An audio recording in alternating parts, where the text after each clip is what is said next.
मासु ल्याएको छु मासु खाएको अलिकति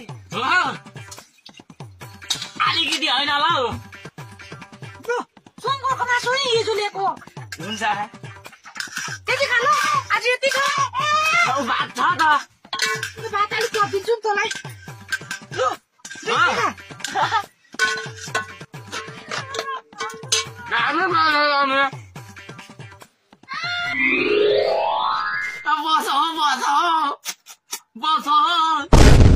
बसौँ के छ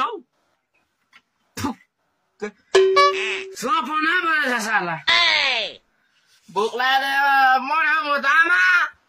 भात बनाइदिनु त भात खुवाउन अब मासुै छ होला है पाइन त मलाई अघि नै दिएको नि यता सपनामै दिएको सपनामा हुने त 700 हुन्छ अरे भन्थ्यो हो रहेछ होला आमा भात पाकेन भात आइज बस यहाँ भात खान बस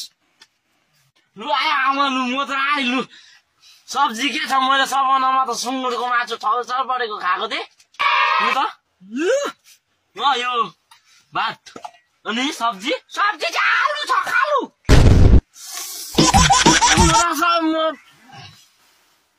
निराश हो गयो हौ आलु कसरी खानु होला आलु पनि खानु होला नि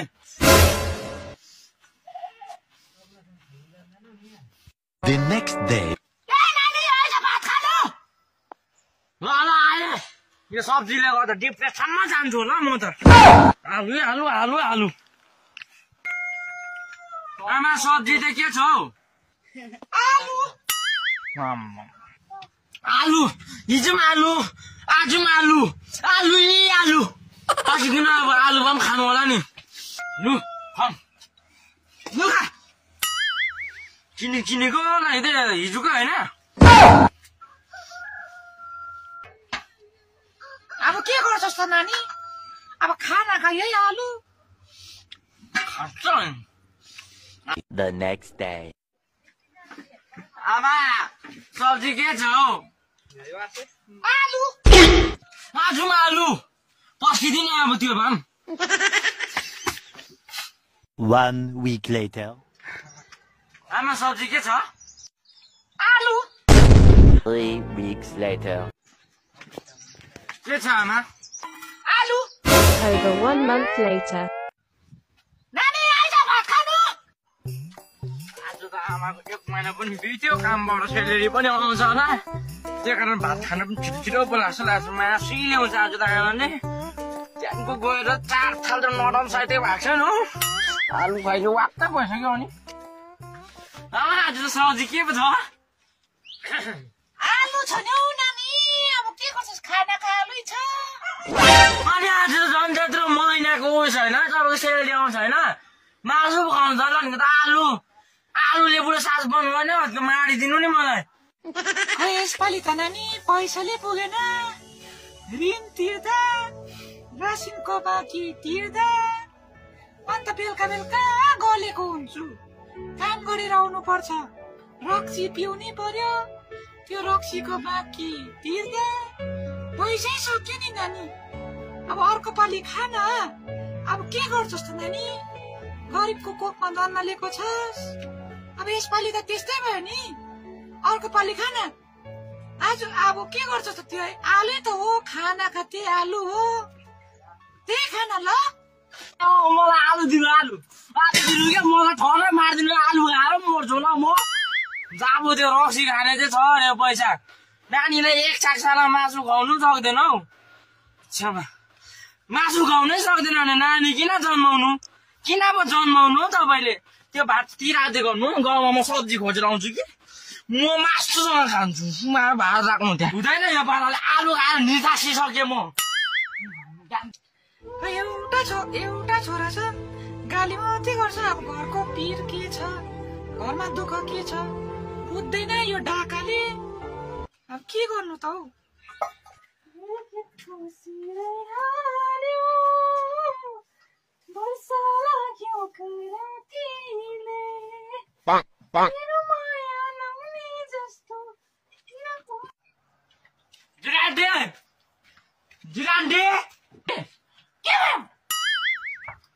के भयो आन्टी म पनि अलिकति आलु खाएर वाक्कै भयो आन्टी अलिकति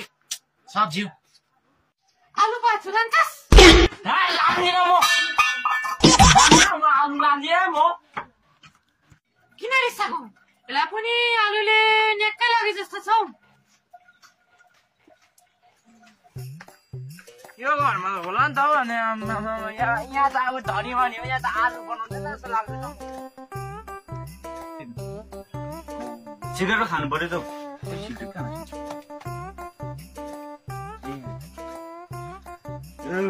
सिगरेट पनि सकेछ त अब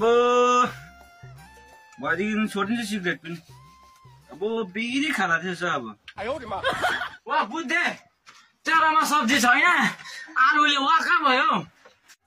बुद्धे नभन् घरमा छ आलु लान्छस् लान्छ लैजा लान्छ कुद्दे बुद्धे ल मेरो नाम खाति पठाइ त हुन्छ बुद्धे हुन्छ के बुझिस् अहिले बिचको अम्ली देखाएर नमस्ते भन्नु नपरोस् लाँदिनँ म आलु नलाइ त जा लाँदिनँ म लाँदिनँ म त्यो आलु को लान्छ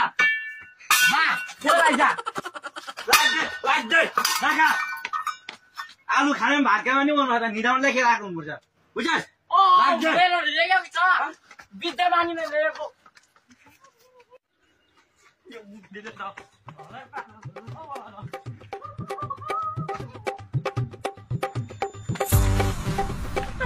आलु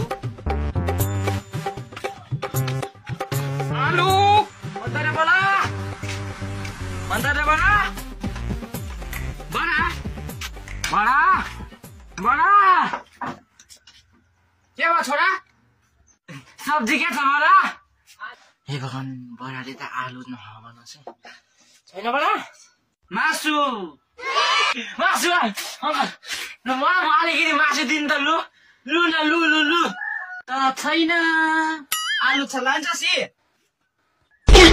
यो गाउँमा अरू सब्जी छैन यहाँ आलु माथिमा आलु घरमा आलु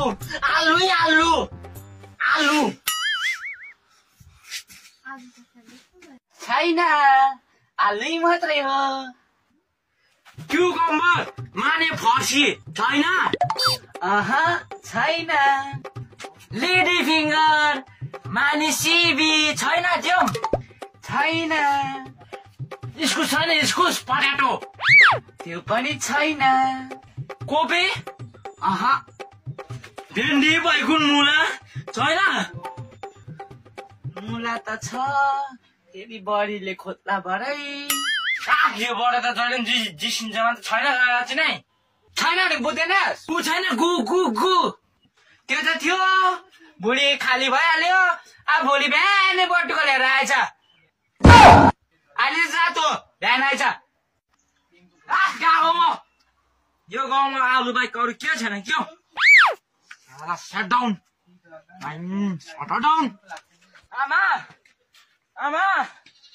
आमा के भन्यो नि यो गाउँमा छैन न आमा कसैकोमा फाल्टो सब्जी बनाउँछ यताकोमा जुम आलु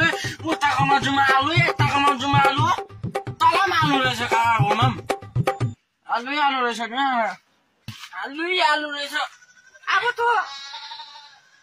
उयो खान्छस् भने के अरे फाल्टो सब्जी खान्छ पर दोकानमा गयो किन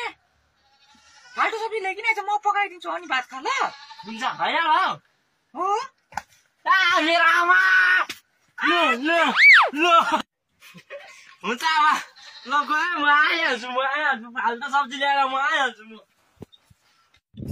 सब्जी पनि बिग्दैन हो हजुर सब्जी लानुहोस् मात्र 20 रुपियाँ किलो आउनुहोस् दाजु हजुर सब्जी हजुर सब्जी छैन दाजु छ त हजुर यत्रो देख्नु भएको छ नि सब्जी के छ त्यो पनि भन्नु पर्यो नि अनि पकाएको छ काँचो छ हजुर आलु टमाटर प्याज सबै हुनुहुन्छ अनि पाकेकोमा त के छ सब्जी दाजु आलु छ दाजु आलु यो आलुले त मलाई कहिले पनि नछोड्ने भयो आलु मेरो पुच्छारा भयो यहाँ पनि आलु उता पनि आलु त्यसो पनि पट्याटो लानुहोस् अरे त्यसो भए पट्याटो दिनु हो दाजु नयाँ सब्जी हो हजुर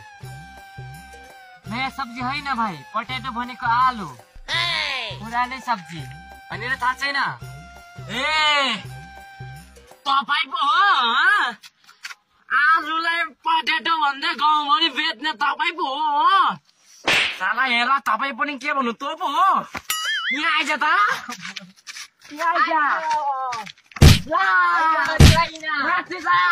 होइन दाजु होइन